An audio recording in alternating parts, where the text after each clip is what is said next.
Emma Chamberlain didn't know why she felt heavier than usual when she woke up. There was nothing different about the morning. The same soft LA sunlight slipping through her curtains, the faint hum of traffic outside, the familiar quiet of her apartment. Still, she felt that strange emotional pressure behind her ribs, the kind that told her she was carrying something unspoken. She drank her matcha slowly, breathing in the warm steam, hoping it would settle the growing ache that had been inching its way into her chest for days. It didn't. She finally dragged herself to her podcast setup, the worn tan chair she always said she'd replace, the microphone angled perfectly toward her lips, the headphones already waiting for her. The routine grounded her, usually. Today it only emphasized the heaviness she had brought into the room. She pressed record.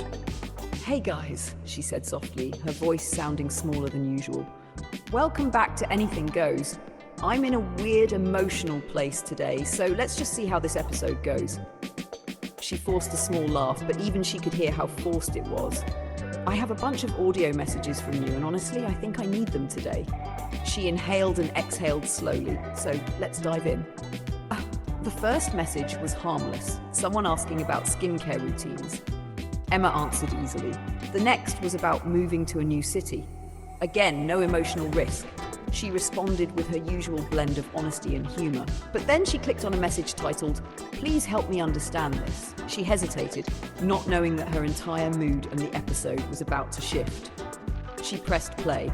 A soft, trembling voice filled her headphones. "Hi Emma, please keep this anonymous. I don't even know why I'm shaking. I guess I'm scared to finally say this out loud." Emma straightened slightly, her attention sharpening. She had heard that tone before, the voice of someone about to reveal something painful, vulnerable, and deeply personal. "I'm in love with a guy who destroyed my confidence," the girl said, her voice cracking on the last word, "and I don't know how to stop." Emma froze, breath catching. The girl continued. "When I met him, I felt like he saw me in a way no one else ever had. Like I wasn't just pretty or fun or interesting, but important. He made me believe I was special. I held on to that feeling like it was oxygen." Emma's fingers tightened around her headphones. "But the longer I stayed, the more he made me feel small. He criticized everything about me, my laugh, my body, my clothes, my opinions. He told me I was too much around people, but not enough for him. He made me feel like loving me was a burden." Emma's stomach twisted, and when he pulled away, the girl whispered, "I thought it was because I failed." Emma felt something inside her chest begin to crack. "He left me for someone else," the girl said. "Someone he treats better, someone he posts, someone he praises, and I can't stop comparing myself to her. I can't stop thinking about what she has that I don't." Emma's eyes stung. "But here's the worst part," the girl continued, her voice trembling harder. "I still love him. I still love the guy who ruined the way I see myself. I love the one who made me insecure, jealous, and ashamed." Emma's throat tightened painfully. "I hate that I want him back," the girl admitted through tears.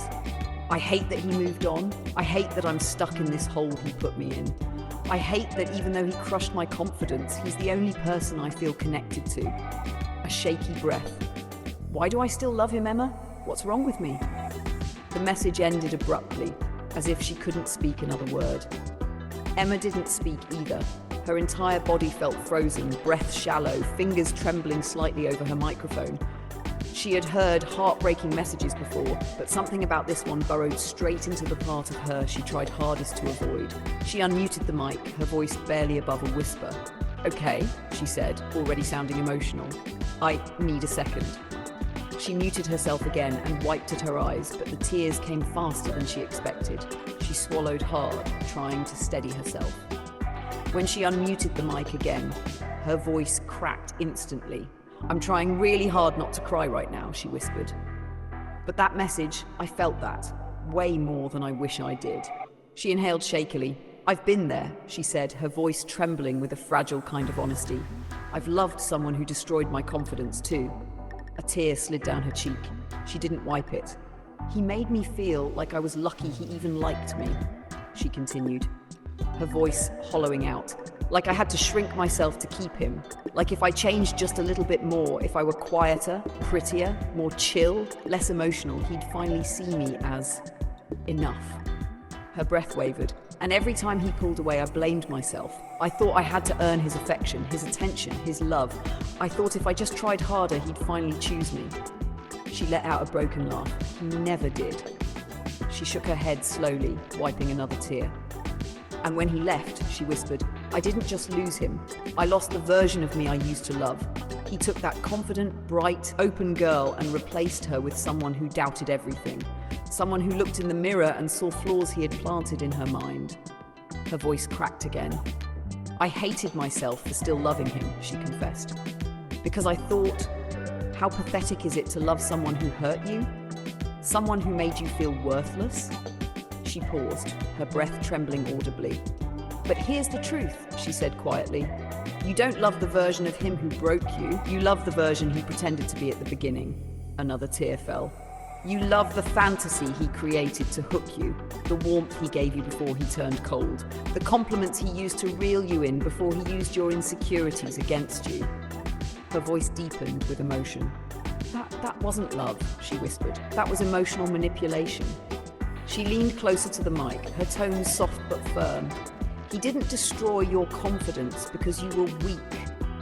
He destroyed it because he needed you to feel small so he could feel powerful. A shaky breath. And you didn't stay because you were broken. You stayed because you're loyal, because you loved deeply, because you believed in him even when he didn't deserve it. She blinked hard, trying to hold herself together. There is nothing wrong with you, she said more firmly. What's wrong is the way he treated you. She wiped her face again, sniffling. Listen to me, she whispered. You're not in love with him. You're in love with how he made you feel before he broke you. You're in love with the potential hope, the fantasy, not him. She paused, collecting her thoughts. And the girl he's with now? She's not better than you, Emma said, her voice raw. She's just at the beginning of a cycle you already escaped. Her breath shook again. He didn't treat her better because she deserves more. He treated you worse because he knew he could. She let the silence sit for a moment before continuing. I know you feel stuck, she whispered. I know it feels like your identity is wrapped around him. But I promise you, your confidence isn't gone. It's just buried under the things he made you believe about yourself. Her voice softened with sincerity. You will rebuild it. Slowly, gently, painfully, but you will. Another tear escaped.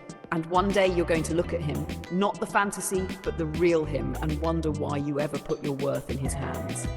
She leaned back, staring at the wall, letting the weight of her own memories settle. I think you're incredibly brave, Emma said finally, because admitting this kind of pain takes courage.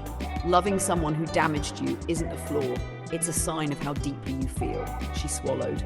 But now it's time to feel deeply for yourself. Her voice trembled one last time. I promise you, the version of you he broke isn't gone. She's waiting for you to choose her. She exhaled shakily. I think that's all I can say for now. She reached toward the recording button but paused. My final thought, she whispered, is this. He destroyed your confidence, but he did not destroy you. Click. The recording stopped. Emma leaned back, wiped her cheek slowly, and breathed out the pain of the story she had lived, the story that listener was still trapped inside. The apartment felt heavier now, but in a strangely healing way. Sometimes the hardest truths were the ones that set you free.